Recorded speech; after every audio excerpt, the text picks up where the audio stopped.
KBS 드라마 미녀와 순정남 35회. KBS 드라마 미녀와 순정남 35회 줄거리 요약 시작하겠습니다. 고필승 지연우, 곽지영, 장수연이라도 시위에 참여합니다. 공진단 고유는 사람을 시켜서 시위를 하고 있는 사람들을 치우라고 시키고, 그러다 지영은 넘어지면서 다치게 됩니다. 시위 현장이 기사화되고 배우들은 인터뷰에서 어떻게 아무런 이유 없이 촬영 현장을 폐쇄합니까? 부탁드립니다. 촬영장을 열어주세요. 우리는 고필승 감독님이 아니라면 절대 촬영 못합니다. 라고 인터뷰하는 것을 보고 장수연도 시위에 가담한 것을 알게 된 공진택은 크게 분노합니다. 공진택은 장수연에게 무슨 짓을 하고 다니는 거야? 아직 이혼 안 했어? 불성사납게 시위를 해? 기사까지 났어? 이 일의 시작은 당신 때문인데 자숙하지 못하고 무슨 짓이야? 나를 이렇게 만든 거 당신이야? 한편 고현철 이두일과 김선 영윤 유서는 아니 이게 어디 참을 일이야? 우리 필승이가 부당한 일을 당하고 저렇게 시위하면서 울부짖고 있는데 어떻게 가만히 있겠어? 하며 아들 고필승이 부당한 일을 당하는 것을 참을 수 없어 직접 공진택 박 상원을 만나러 갑니다. 고현철은 우리 필승이가 뭐 잘못했습니까? 왜 우리가 고통을 받아야 합니까? 라며 소리칩니다. 공진택은 고현철이 한 말들을 다시 생각해보고 촬영장 폐쇄가 철회되고 감독 해임도 철회됐습니다. 배우들과 제작진은 고필승 부모님 가게에서 회식을 하게 되고, 공진단은 전화로 지금 나오지 않으면 직접 찾아가겠다며 지영을 협박합니다.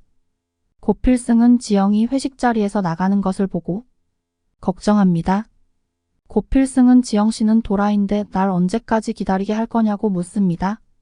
고필승의 말을 들은 지영은 공진단을 만나러 갑니다. 공진단은 지영에게 섭섭하다며 나 물러나라고 데모하는 것도 어이없는데 떨거지들 회식 자리까지 앉아있냐면서 내 여친이라는 것을 잊지 말라고 큰 소리를 칩니다. 공진단은 지영을 집에 데려다주고 그것을 고필승이 보게 됩니다. 고필승은 지영이 공진단 차에서 내리는 것을 보고 왜 지영 씨가 공진단의 차에서 내리냐며 묻고, 지영은 공진단과 사귀고 있다고 말을 합니다. 고필승은 지영이 자신을 좋아하는 건 맞는데 왜 싫다고 하는지 의문을 갖게 되고 괴로워합니다. 지영의 집 앞에서 백미자 최화연을 만나게 되고 고필승에게 꿨던 돈도 갚게 됩니다. 고필승은 무슨 돈으로 이 돈을 갚았는지에 의문을 갖게 됩니다. 한편 공진택은 변호사를 시켜 장수연에게 이혼 서류를 전달하게 됩니다. 장수연은 읽어보고 연락한다고 전합니다. 공진단은 장수연에게 대표직 해임을 전달하고 자신이 임시로 대표직을 맡게 됐다고 전달합니다. 따지고 싶으면 공진택한테 따지라고 합니다. 공진단은 제작진에게 장수연 대표는 해임됐고 앞으로 자신이 대표직을 맡게 됐다며 통보합니다.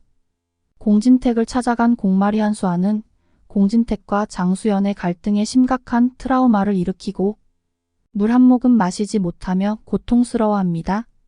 한편 공대숙 정재수는 마리는 정신이 온전치 못한 데다가 장수영을 따라 나가면 공진택이 기댈 데가 없으니 공진단을 공진택의 양자로 들이자고 제안합니다. 이에 공진택은 말도 안 된다고 말합니다.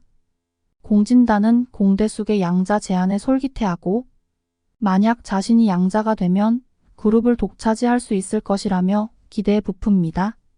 그런 가운데 홍해교김에 섰는 상구엄 효섭과 은밀한 만남을 이어갑니다. 애교는 상구가 부르자 바로 밖으로 빠져나와 포옹합니다. 고필승이 우여곡절 끝에 다시 드라마를 촬영하는 모습이 그려집니다. 공진단은 촬영장에 들리게 되고 여배우가 지영에게 뺨을 때리는 모습에 화가 납니다.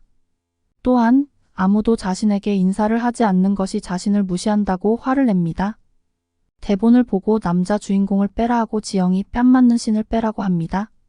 작가와 감독은 공진단을 찾아가고 공진단의 어이없고 무식한 행동에 작가와 감독은 공진단을 무시합니다. 공진단은 화가 나서 감독과 작가를 다 잘라버린다면서 큰 소리칩니다.